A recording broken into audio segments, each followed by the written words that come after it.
Okay, assuming our objective is to pull out the elements of the Mueller tensor from measurements of the Stokes vector for doubled frequency or some other intensity-dependent observable as a function of the input polarizations, then we run into a bit of a problem using the tensor notation because it's going to be difficult to mathematically invert in using linear algebra in order to isolate the elements of the Mueller tensor themselves. So the topic of this little snippet is vectorization of the Mueller tensor. So we'll turn this into something where the M can be pulled out in a vectorized form and then solved for it using linear algebra.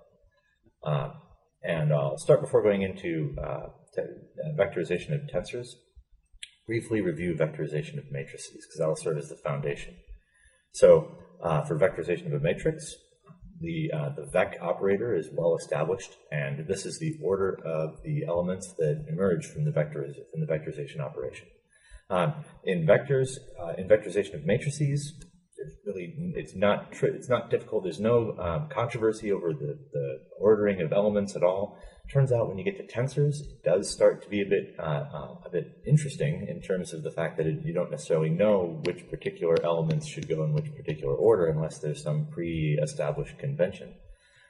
So we're going to build that pre-established convention using an ascending vectorization format, and that's indicated by the arrow over the tensor.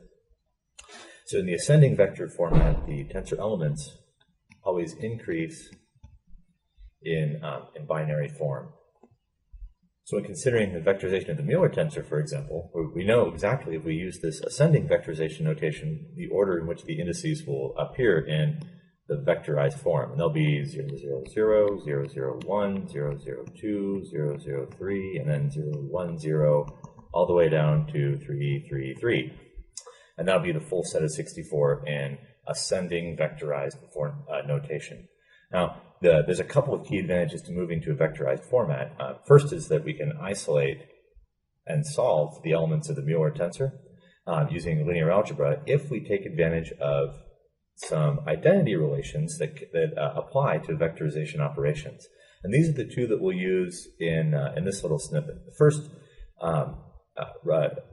first pulls out the beta 2 tensor, or the second order tensor, no matter what it is, whether it's chi or whether it's the Jones or Mueller tensor, and it allows you to isolate it from it pulled out of a tensor notation. And you can immediately see once it's in this sort of a format, if you can somehow invert this matrix, then you'll have all the elements of the Mueller or Jones tensor isolatable and solvable. And that's a key advantage. And in fact, there's another relationship that builds on that exact same framework. Instead, if you have a matrix out here to the left of the beta 2 tensor, the B2 tensor element, B2 tensor, then instead of the identity, you can now replace it with that matrix and isolate it in the exact same way. So these are really useful identity relationships for pulling out and isolating the tensor elements. So how does this play out in terms of the Mueller tensors? Well, let's look at the first one, where we've got a tensor element double dotted into two vectors. And when we vectorize that, both sides of this, the left side, of course, is already in a vector. If we vectorize the right side, then we have this notation, which is a step toward inversion. Now, we're not all the way there because we have a vector here of length 4 and a vector here of length 64. But we have ways of reducing this and expanding this in order to allow inversion, which we'll get to, I think, later on in one of the subsequent presentations. Right now, this is just to provide an overview of how vectorization works in general. So for the rotation operation, this is just another example of how we can use vectorization to simplify and reduce the number of elements inside the Mueller tensor. If we know that we have a smaller subset based on the discussion of symmetry in one of the preceding talks, then we can, for example, in the case of uniaxial symmetry, there might only be 20 elements in the local frame Mueller tensor.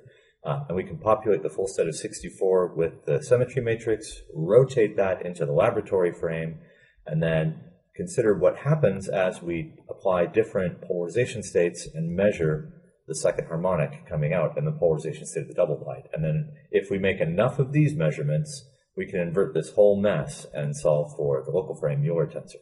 And that's really the way that we're going to be handling this. There's, of course, that's one way to simplify things without needing to assume anything with respect to the purely polarized or any model for the depolarization. If we want to connect the Mueller tensor and Jones tensors, then the vectorization is also a very convenient way to do so. So this is the relationship we have established previously connecting the Mueller and Jones tensors. In vectorized form, we can rewrite that as this relationship. So the ascending vectorization, vectorized form for the Mueller tensor is related to this product of A terms, Kronecker product of A terms, and the ascending vectorization of the Kronecker product of Jones tensors. Now, we've actually seen something that looks like this many, many times in the discussion of the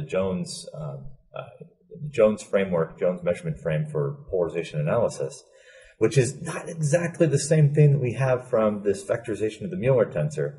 And they differ just because they have the exact same terms in them. You can see you've got the Kronecker product of two Jones tensor elements, but they're just rearranged in a slightly different order, which is sort of a pain.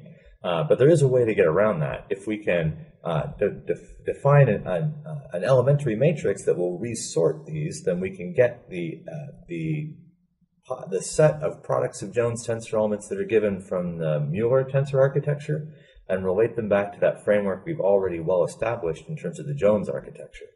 And if we can do that, assuming we can figure out what this E matrix should be in terms of how to resort the tensor elements, then we can now directly relate the ascending vectorized Mueller tensor to this already working framework in terms of the Kronecker product of Jones tensors.